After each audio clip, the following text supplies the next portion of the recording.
I'll tell you another thing that I haven't discussed really tonight at all is the Thibodeau firing. I mentioned it earlier, but it is crazy.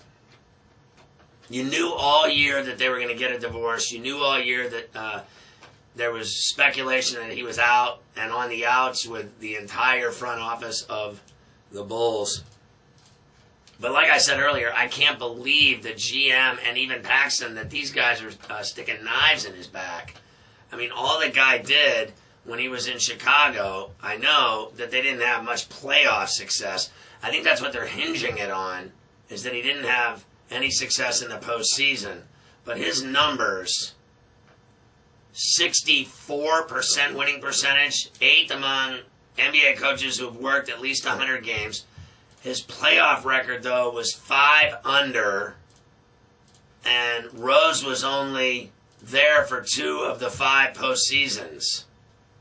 All the guy did was work his tail off. All he did was win.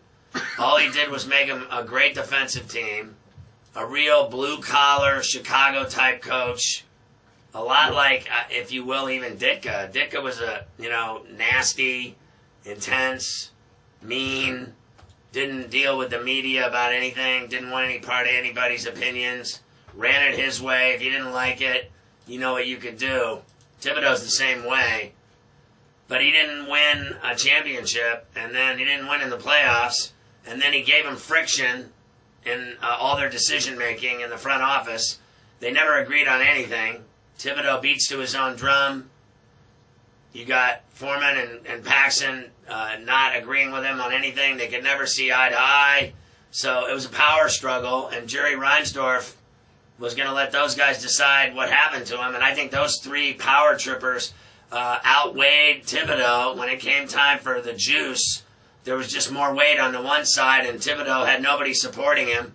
I don't even think the players supported him, and out the door he goes. Now, after that bloodletting, you wonder if he's going to be in the running in New Orleans, because he's not going to get the Orlando or Denver job. Basically, there's one job, and everybody's saying he should get it because he's got a fancy name that'll fit in New Orleans. That's ridiculous. But the fact of the matter is, he would be great down there. He would turn him into a playoff team that succeeded defensively, and you got Davis. A lot of people are scared to figure out who's going to coach Anthony Davis. Does that guy really need a lot of coaching? They're always talking about these guys need this great coach to take them to the next level. Do you really believe that when you're as talented as Anthony Davis? Like, do you really believe LeBron James is listening to anyone in a huddle? He does. He's the coach. Anthony Davis is the whole franchise team coach, player, dunker, swatter, playmaker, everything.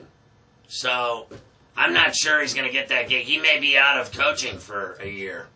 But how can you not hire a guy that works his ass off like that and that wins? But he's about as pleasant as a can of paint. I mean, he is something else. That guy's personality, it's like a garage door. He is absolutely morbid, isn't he? But he doesn't get paid to be nice.